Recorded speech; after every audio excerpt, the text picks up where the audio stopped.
Hello everyone and welcome to the third and final part of our Spotlight series on Freelite. I'm back with Colette who's going to tell us a little bit more. So Colette, you mentioned in a previous video about guidelines, so why guidelines so important? Okay, so monoclonal gammopathy guidelines are important because they provide clinical guidance on the most effective methods for patient management, and that includes tests for diagnosis and monitoring too. So the important guidelines in this area are the International Myeloma Working Group, IMWG guidelines, and they're put together by a group of global key opinion leaders. Mm-hmm. So Freelite's mentioned by name in the IMWG guidelines, and all of the values and thresholds that they quote are based on those obtained with Freelite. And some recent studies have all shown that these values are not transferable to other Freelite chain assays. So that was IMWG, and what about other guidelines?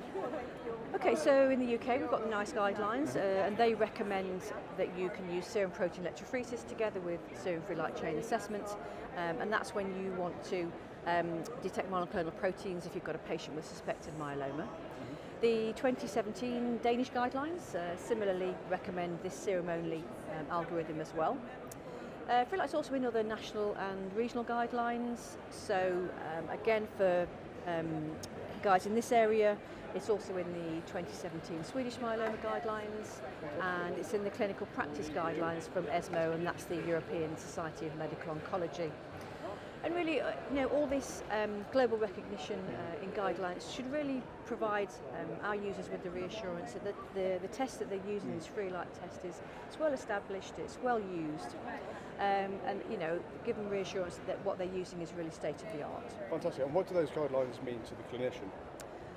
Okay, so again, it's about reassurance to the clinicians that the test that they're using to diagnose and monitor myeloma patients with is both considered accurate and reliable for the results that it gives. So Freelite's been included in literally thousands of studies worldwide in the 17 years since it's been launched.